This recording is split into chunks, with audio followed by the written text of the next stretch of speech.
बिस्मिल्लाहिर्रहमानिर्रहीम। आप देख रहे हैं मेरा यूट्यूब चैनल आफ्ताब अहमद, जो कि बेसिकली इंफॉर्मेशन पर होता है।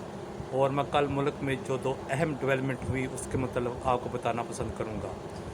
जैसे कि पता है, कल आपको काबीना का इजलास था जिसमें एक समरी मूव होती है फार्मास्यूटिकल की जानब से कि अद्वियात की कीमतों में इजाफ़ा किया जाए।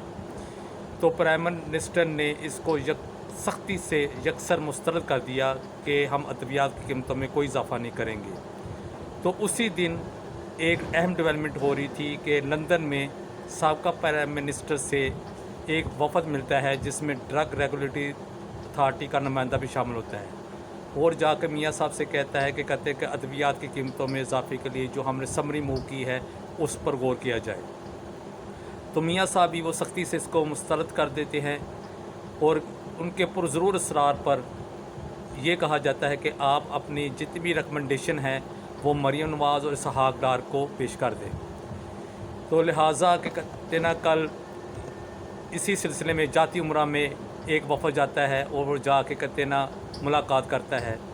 तो वहाँ के कहते भी ये तजवीज़ मुस्तरद कर दी जाती है कि अद्वियात की कीमतों में इजाफ़ा नहीं होगा, मगर फार्मास्यूटिकल कंपनी ये कह रही है कि हमने हर हाल में कि कहते कीमतें बढ़वानी हैं, क्योंकि मुल्क में डॉलर महंगा हो गया है, जिसकी वजह से ख़ाम माल जो है वो 4 गुना महंगा हो गया है, जिसकी वजह से इस इंडस्ट्री को अरबों रुपए का नुकसान हो रहा है। लिहाजा उन्होंने ये इरादा कर लिया है कि पैनाडोल की जो प्रोडक्शन थी वो पूरे मुल्क में बंद कर दी है। और ये आपको जैसे पता होगा, ये पैनाडोल जी की जो अद्वियात है वो आम तौर पर आम लोग इस्तेमाल करते हैं, जिसमें वो बुखार, नज़ला, ज़ुकाम और सर दर्द के लिए इस्तेमाल करते हैं। इससे पहले कंपनियों ने 6 महीना पहले पैरासीटामोल भी बंद कर दी थी। तो मैं हुकूमत वक्त से ये गुजारिश करूँगा कि खुदारा इस मामले को जल्दी से जल्दी सॉल्व करें, क्योंकि अगर ये पैरासीटामोल पैनाडोल मुल्क में शार्ट हो गई तो इस मुल्क में आम जो आदमी बुखार की, सर दर्द की, नज़ला, ज़ुकाम की दवा लेता था वो इससे महरूम हो जाएगा। इसके अलावा एक और अहम डेवलपमेंट हुई कि कल पंजाब हुकूमत ने गंदम की इमदादी कीमत थी वो 2200 रुपये से बढ़ाकर वो 3000 रुपये कर दी।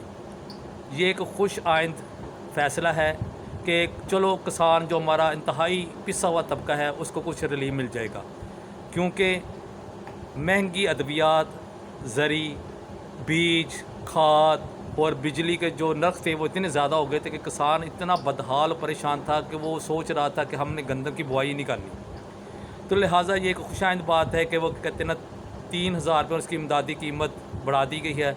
लेकिन यहाँ से मैं थोड़ा इख्तलाफ करना पसंद करूँगा कि हुकूमत वक्त को ये सोचना चाहिए था कि आम आदमी का जो ज़रिया माश है वो अभी तक ग्रो नहीं कर सका। अभी भी आप किसी भी कारखाने में चल जाएं या किसी भी दुकान पे अगर कोई आम मुलाजम 14 घंटे काम करता है तो उसको आज भी 18 से 20 हज़ार रुपये तनख्वाह मिलती है। तो आप ये बताएं कि 18 या 20 हज़ार रुपये में वो अपने घर का अखराजात कैसे पूरे करेगा? क्या वो बिजली के बिल देगा? क्या वो अपनी सेहत पे लगाएगा? क्या वो कहते हैं ना गंदम की जो आटा है उसकी अपनी खुराक पूरी करने के लिए पैसे इस्तेमाल करेगा? जब 2200 रुपये गंदम थी तो इस वक्त भी जो आम चक्की पे आटा है वो 4000 रुपये मन बिक रहा है। और कल जब ये 3000 रुपये की गंदम इमदादी कीमत हो जाएगी तो इसकी ज़ाहिर है आम आदमी पर इस पर तहाई बोझ पड़ जाएगा कि वो इस मुश्किल तरीन वक्त में अपनी ज़िंदगी कैसे सर्वाइव करेगा। लिहाजा हुकूमत को चाहिए था कि इमदादी कीमत बढ़ाने की बजाय वो क्या कहते किसानों को बिजली में, खादों में, अद्वियात में, बीजों में सब्सिडी देते ताकि वहाँ वो एडजस्ट कर सकते। अगर आपने इमदादी कीमत बढ़ानी थी तो खुदारा लोगों का लिविंग स्टैंडर्ड भी बढ़ाएं, उनकी तनख्वाहें बढ़ाएं। खुदारा 18-20 हज़ार में किसी का कोई गुजारा नहीं होता। लोग 2-2 वक्त की रोटी जो खाते थे वो एक वक्त पे आगे हैं, जहाँ 2 रोटियाँ खाते वो अब 1 रोटी खा रहे हैं। खुदारा हम अपने मुल्क को किस तरफ ले जा रहे हैं। अगर आपको ये मेरी इन्फॉर्मेशन अच्छी लगी हो तो खुदारा इसको लाइक कर दीजिएगा और मेरे चैनल को सब्सक्राइब कीजिएगा। आपका अल्लाह खुदा नेगेबान हाफिज़ हो।